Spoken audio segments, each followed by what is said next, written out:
مساء الخير عليكم حبايبي الحلوين، مساء الفل عليكم حبايب قلبي. بدأنا إن شاء الله أول فيديو النهارده، وبدأنا إن شاء الله أول أكلة النهارده، يا رب تنال إعجابكم. وما تنسونيش بقى تفعلوا الجرس وتشيروا لي الفيديو و... والإكسبلور واللايك اللايك والشير والإكسبلور، وتفعلوا لي الجرس بالله عليكم، عشان أنا عمري ما هكبر غير بيكم. ماشي. ويا رب الحاجة اللي أنا عملتها تعجبكم، وأشوف في الكومنتات هتقولوا إيه. تمام. وعلى فكرة، في قصة بدأنا أول قصة النهاردة، هي حكاية صغنونة قد كده أهو، بدأناها النهاردة، يا رب برضو تعجبكم. شوفوا الفيديو للآخر وهتلاقوا الحكاية، هتلاقوا القصة صغنونة خالص، بس إن شاء الله هتعجبكم، وهنكمل وهنكمل وهنكمل. يلا باي باي، يلا تعالوا بقى نروح. اهلا اهلا يا حلوين، مساء الخير مساء النور، الله اكبر الله اكبر، اشهد ان لا اله الا الله ولا حول ولا قوه الا بالله. يلا نعمل النهارده حاجه حلوه.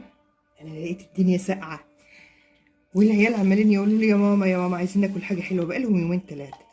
فكرت النهارده، قلت نصلي على النبي كده ونبدا معانا بايه النهارده.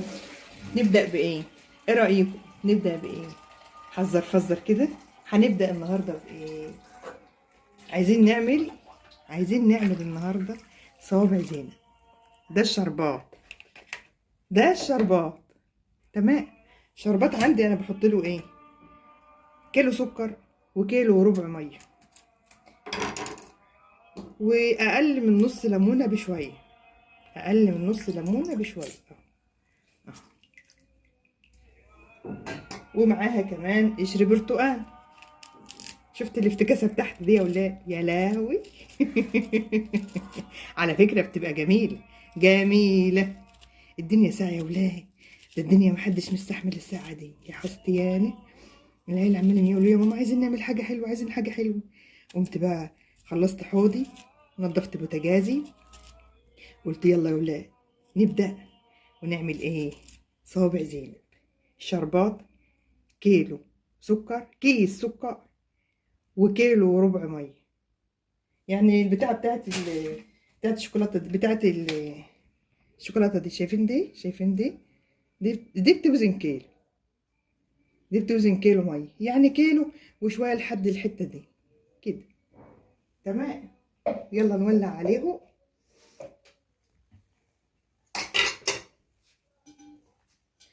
الولاعة فين يا ولاد؟ يا عصيان، الولاعة فين؟ استنوا شوية، استنوا علي شوية. محدش معاه منكم ولاعة؟ ولاعة يا ولاد. لا اله الا الله. المصحف بجد كانت في ايدي، يا دي الخير. على العموم احنا هنولع وبعدين نبقى نتكلم بعدين. يلا على العجين. كده ولعنا يا ولاد، بعد ما لقيت الولاعة دوختني عليها زي ما كنت بتلعبني. يلا يا ولاد نبدأ المقادير. يلا هنقول ايه؟ كوباية وربع سميد، كوباية دقيق، ربع كوباية زيت، شوية خميرة صغيرين، شوية ملح حطهم على السميد اهو، ومية دافية للعجين. بس كوباية سميد وربع كمان كوباية، يعني كوباية وربع سميد، كوباية دقيق، ربع كوباية زيت، شوية خميرة للعجن، ومية دافية كمان. دولت بس اللي هنعجن بيهم بس، لا سكر ولا اي حاجه ولا لبن ولا اي حاجه من الافتكاسات بتاعت الناس دي.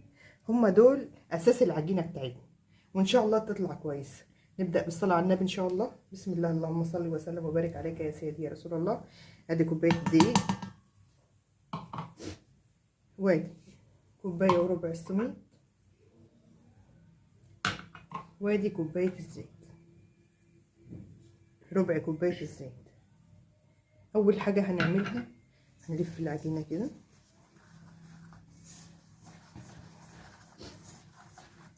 لازم الدقيق والسميد يتبسوا بالزيت. كل حباية دقيق وكل حباية سميد تتغلف بالزيت اهو، زي ما تكوني بتبسي البسبوسة بالظبط اهو، زي ما تكوني بتبسي بسبوسة بالظبط. ده من سر اسرار النجاح بتاع صوابع زينب اهو. تحسي كده بعد ما تعجنيها وتخلصيها ان هي ايه، رمله مبلوله كده. تمام. شويه الخميره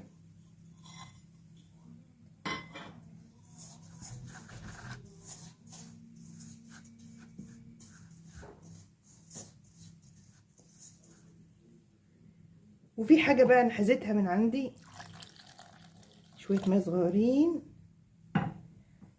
عشان العجن. وفي كمان حاجه هحطها انا من عندي انا، بتعمل ايه ريحه جميله في العجينه نفسها.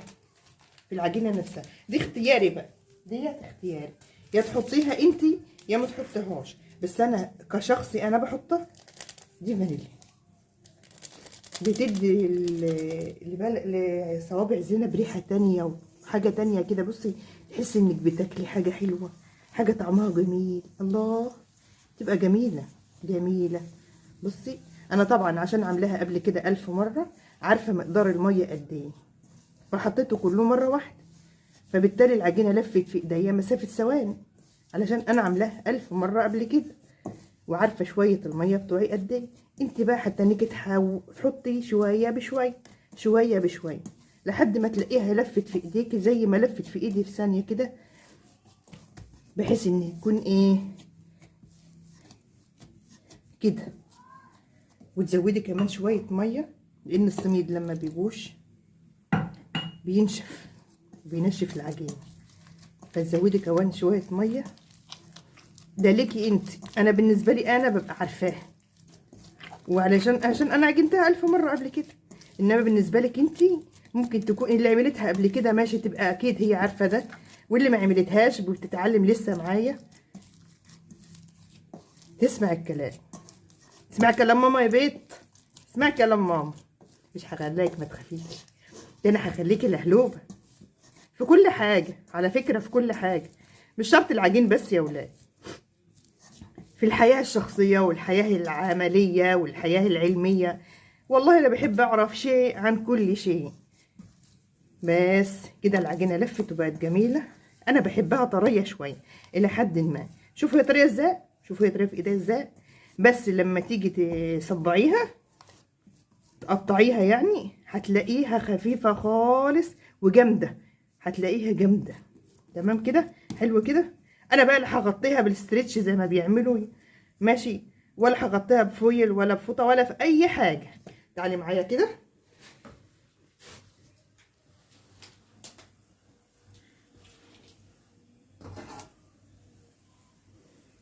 بس جنب ايه، جنب الشربات. الشربات ما حطينالوش حاجه، ما حطينالوش الفانيليا. انا ما بحطش الفانيليا في الشربات غير لما بيطيب واطفي عليه. تمام، لان الفانيليا لما بتتحط في الشربات وهو لسه بيغلي، الفانيليا بتغلي فبتخلي ايه، في حاجه مرره كده، وانا ما بحبش الطعم ده بصراحه. انما لما بتغلي الشربات وبتخليه بتطفي عليه وبتحطي عليه الفانيليا، بتبقى طعمها حلو وريحتها حلوه، وتملالك البيت كده خير وريحه جميله.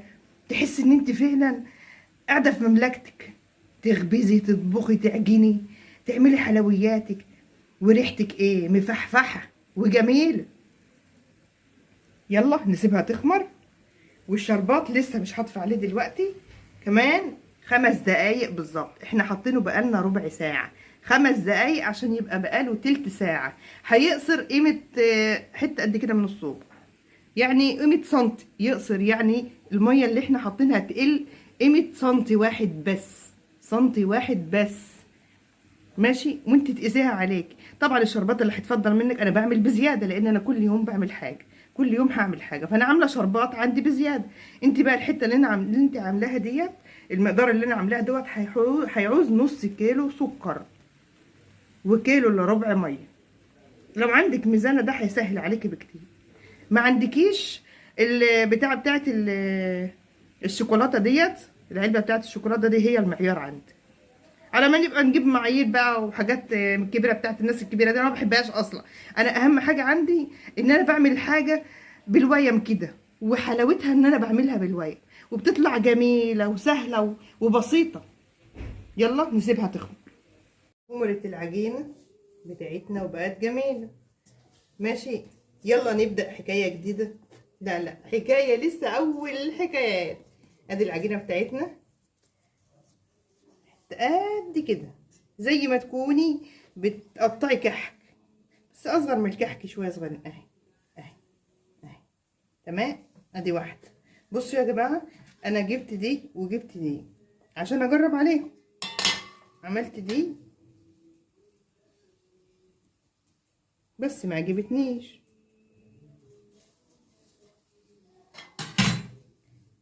وعملت دي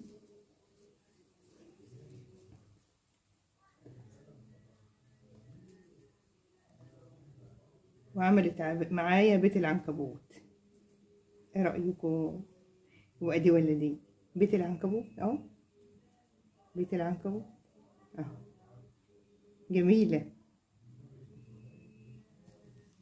اهي، بيت العنكبوت. وديت بصراحه دي اللي عجبتني اكتر. ماشي، هنعمل بقى ايه؟ نقرص الاول دي كلها. ماشي، ونقول كان يا مكان يا سعد يا اكرام، وما يحلى الكلام الا بذكر النبي عليه الصلاه والسلام. كان فيه بيت جميل واهله اجمل واجمل، سواء الاب سواء الام سواء الاخوات. كنا صغيرين صغيرين قوي، فيه اللي عنده 5 سنين، وفيه اللي عنده 7 سنين، وفيه اللي عنده 9 سنين، وفيه اللي عنده 2 سنين، وفيه اللي عنده 3 سنين. وبابا كان هو طلع من الحرب، يعني اشتغل في ايه اللي كانت وظفه تبع الحرب، فتوظف. كنا عايشين في مكان يعني نعتبره احنا طبقة متوسطة. الطبقة المتوسطة ديت كانت بمثابة دلوقتي الناس المرتاحين. احنا تالت حد عندنا في المكان في الحتة جاب التلفزيون. جاب التلفزيون، عارفين يعني ايه؟ ده الكلام ده من 35 سنة. التلفزيون ده كان يعني مش عايزة اقول لكم، كانت سينما. سينما، واللي هنا يجي واللي هنا يجي واللي هنا يجي، وبيت الكرم كله وبيت العز كله. شفت اللي بيقول لك بيت الفرح يا بيت العز يا بيت الفرح يا بيتنا؟ هو ده بيت العز. الحمد لله بابا ما خلاناش محتاجين حاجة، ما خلاناش نفسنا في حاجة. ربنا على كل أدب وكل أخلاق وكل احترام للكبير وللصغير. الحمد لله طلعنا كلنا، مفيش حد بيرفع عينه في التاني. طلعنا كلنا، مفيش حد بيعرف يرد. يعني لو حد طلع فيه، لو حد اتعارك معاه، لو حد قال له كلمة كده ولا كده، محدش بيعرف يتكلم مننا. بس كتر الحزن، كتر الحزن يا جماعة هو اللي بيعلم البكا. شفت لما بيقولك الطفل يولد على دين الإسلام، وأهله إما يهودانه أو ينصرانه أو ينجسانه. هو ده. فكل واحد بيبقى مولود بطبيعته الدنيا تمام معاه، ولا قليل الأدب ولا بيطول لسانه على حد ولا أي حاجة من دي. بس ساعات الزمن بيحكم عليك، تنحط في مواقف ما تعرفش هي ازاي، ما تعرفش هي جاتلك منين. انت بتبقى عايش عيشة جميلة جدا، او انت بتبقى عيشة بذخ، وتيجي تروحي مكان تلاقي الدنيا صعبة، ما انتش عارفة تعيشي، ما انتش عارفة تتأقلمي، ما انتش عارفة تروحي فين ولا تيجي منين. بس بفضل الله وفضل ربنا، الحمد لله الحمد لله، الواحد بيعرف يتأقلم. بصوا، احسن حاجة فيا انا كشخص يعني، سواء في فلاحين بعرف اعيش، سواء في بندر بعرف اعيش، سواء في فلاحين بعرف اعيش، في اي مكان بعرف اتأقلم على المكان اللي انا فيه وببدع. والحمد لله ده فضل من عند ربنا وكرم من عنده، ان انا بعرف اي مكان بقف فيه بتعامل فيه مع اي حد بأبدع. وادام الشكرانة في نفسي والله العظيم ابدا. بس يعني ايه، بحاول مش اكتر ولا اقل. بحاول اكون يعني ايه زي الناس، عايشة حياة طبيعية مع الناس. ما بحبش ان انا اكون حاجة تانية غير نفسي. ما بحبش اكون حاجة تانية غير نفسي. والله المستعان بقى. حصل ياما، حصل شوية، حكاوة تروح حكاوة تيجي. الدنيا دوارة، الدنيا دوارة. وياما الدنيا يعني دقت على على الراس طهور. يلا الحمد لله، الحمد لله، فضل من عند ربنا. دخلت الأزهر أولى وتانية وتالتة، والدنيا تمام وعايشين والحمد لله. وكبرنا ورعرعنا في بيت جميل، مش مخلينا محتاجين حاجة. يلا بقى هنخلص دول ونروح ونسيبها تخمر ونروح علشان نقليها. حطيت اهوت وجدح. شفتوا ايه رأيكم؟ تختخت ومخمخت وبقت ايه، فله فله فله فله. يلا بينا. لازم الزيت يبقى قادح، قادح زي البطاطس. شوفوا بتحطيها تطلع بره، تحطيها تيجي طالعه لك لفوق على طول، تحطيها تيجي طالعه لك لفوق على طول. ديت دليل ان هي يعني الدنيا تمام. وربنا يحسن ختامها يا رب، وربنا يحسن ختامها. الله الله الله الله، ايه الجمال ده يا ولاد؟ يا عاوز ده انا طباخه يا ولاد. والنبي والنبي والنبي قولوا لي رايكم في الكومنتات.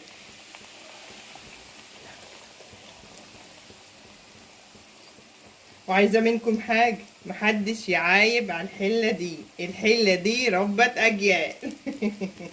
احسن اكل بيطلع من الحله دي. ومفيش حد يقول لي انه ما عندوش واحده زي دي او طاسه زي دي في فرن البوتاجاز كده ايه تخلص وتزقها في فرن البوتاجاز كده. لا محدش يقول لي، مش هصدق والله. احلى حاجه في الدنيا ان انت تعملي حله كبيره، حله زي دي للقليه لكل حاجه. تمام.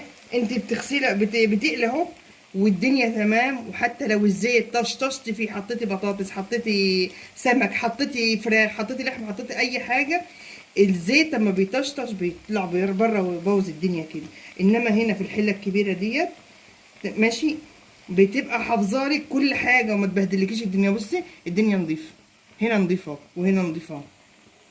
وشطارتك بقى انت كل شويه تنضفي البوتاجاز، تمسحيه، ما تسيبوش عليه الحاجه تغيق، علشان لما تيجي تغسليه وتيجي تنضفيه يبقى كويس، يبقى نضيف، تعرفي تنضفيه على طول.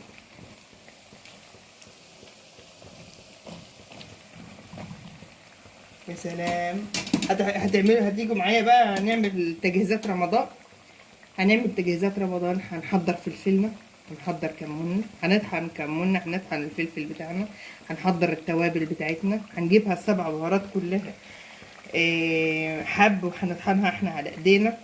هنعمل كفتة، هنعمل بسلة، هنعمل قلقاس، هنعمل كل الحاجات اللي بتتعمل وتتعان وتتفرز في الفريزر. ده يعتبر شهر شعبان معانا كده لحد نص شعبان.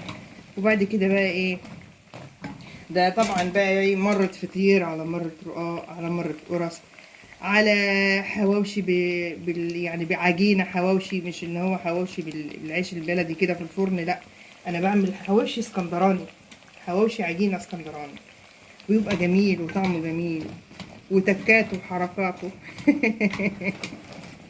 ان شاء الله ربنا يكرم ويصلح الحال. عرفوني بس رأيكم ايه الحاجة. على فكرة انا حاسة ان ريحتها تحفة.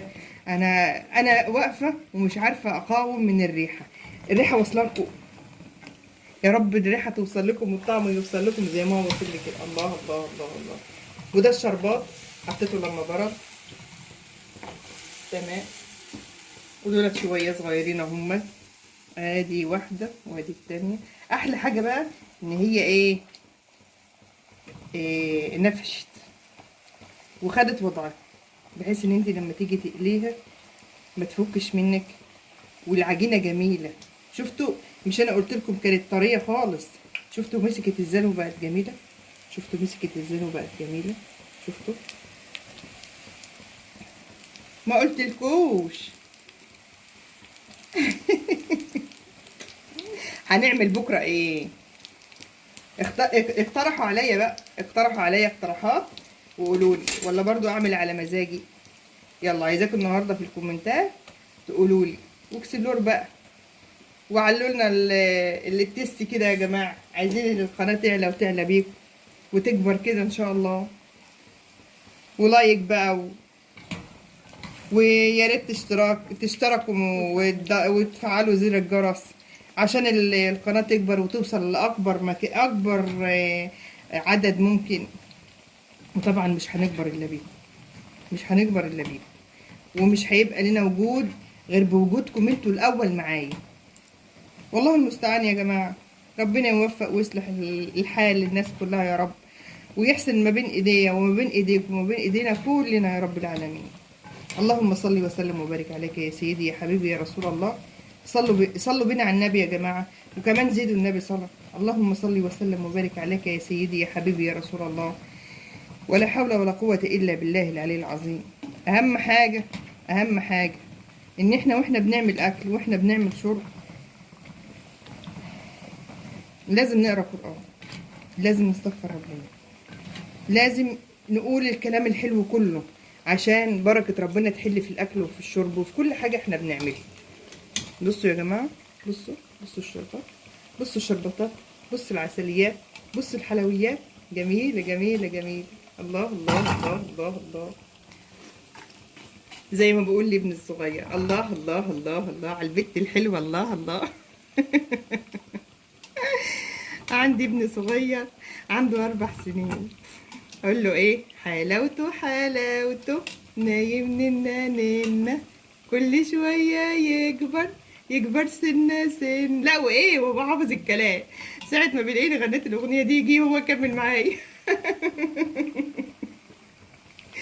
الله، جميلة جميلة جميلة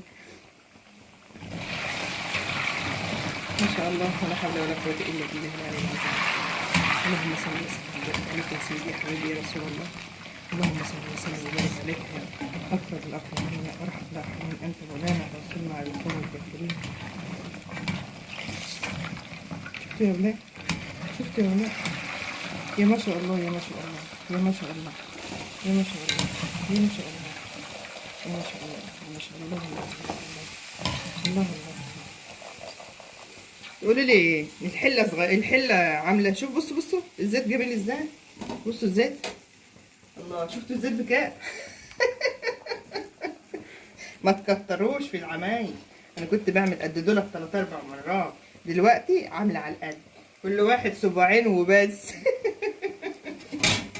مش لازم تاكل وتشبع، كل واشكر، مش تاكل وتشبع، كل واشكر، كل واحمد ربنا. حل بقك بس مش لازم تملى بطنك. اللي احنا في الزمن ده مش لازم نملى بطننا. الزمن ده ناكله وناكله ونحمده ربنا، بس ما نشبعوش، بس ما نشبعوش. الزمن اللي احنا فيه مش هيخلينا نقدر نقاوم على مصاريف العيال، على مصاريف البيت، على كل الحاجات دي. الله المستعان. يلا اخر دور.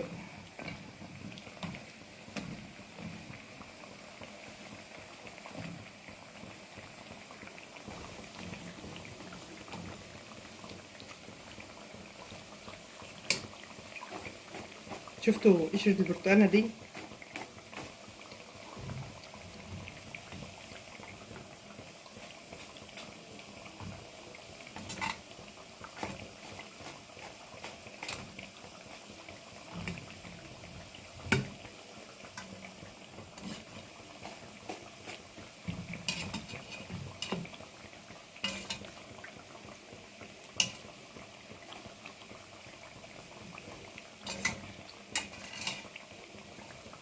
لو واحد بس، لو واحد ومراته بس، يعني لو انت مثلا انت وجوزك بس، تعملي التضريبه دي على 3 4 مرات.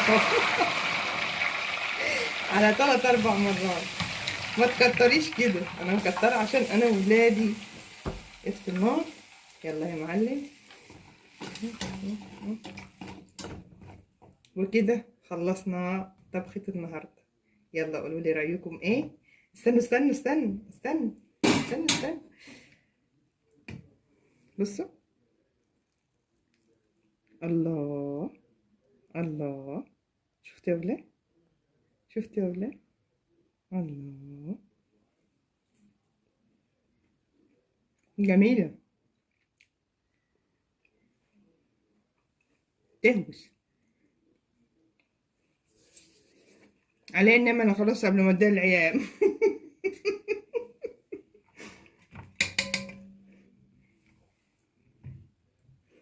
ايه، ارصها في طبق كده واعملها زي تقديم كده.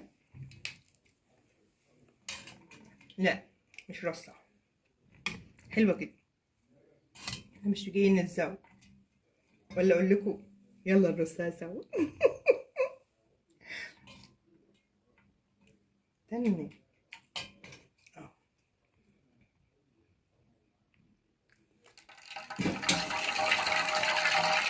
يلا بقى على ما اخلص هرصها واوريها لكم.